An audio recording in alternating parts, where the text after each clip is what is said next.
Hajtë përkthema që të shka përkthema. Zvikëkoj shnë e nuk ka asnjë rëpoce vabali. Një proces verbali një seancë gjyqësore në gjykatën themelore në Pej është bërë objekti i ankesës së një qytetari i cili pretendon se dokumenti zyrtar përmban gabime të shumta drejtshkrimore dhe fjali që sipas tij janë të pakuptueshme.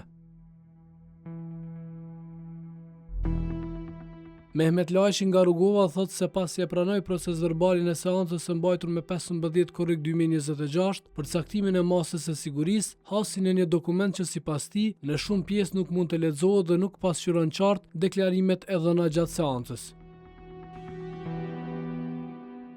Ai kishte marrë leje paraprake nga gjyqtari rasti që ta incizoj seancën.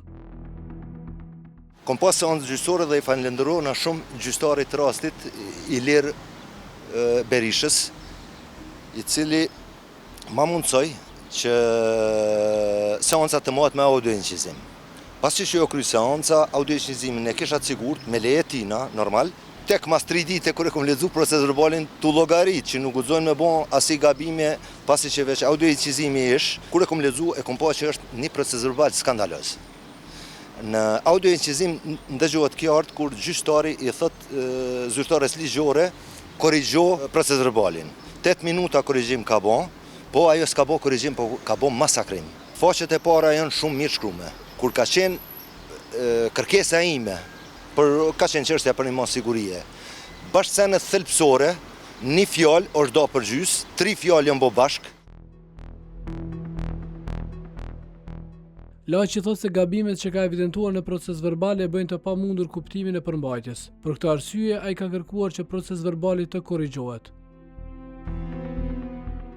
Kërkesën ja kom drejtu kryetarit gjykatës, pas që emaili i gjyqtarit rastit nuk funksionojke, është jashtë funksionit. E kom drejtu te kryetarit gjykatës, kështu që tash po pres.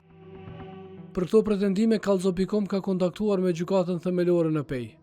Gjykata konfirmoi se ka pranuar kërkesën e Mehmet Lajshit për korrigjim në proces verbalit, sipas përgjigjes me shkrim, proces verbali përmban të dhëna esenciale të kërkuara me ligjin për procedurën kontestimore.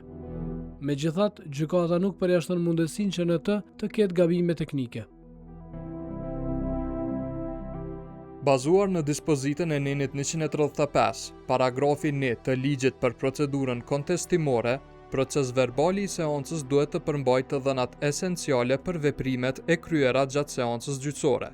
Në këtë kuptim, proces verbali i seancës së datës 15 korrik 2026 përmban të dhënat esenciale të parapara me ligj. Megjithatë, nuk përjashtohet mundësia që proces verbali të përmbajë ndonjë gabim teknik.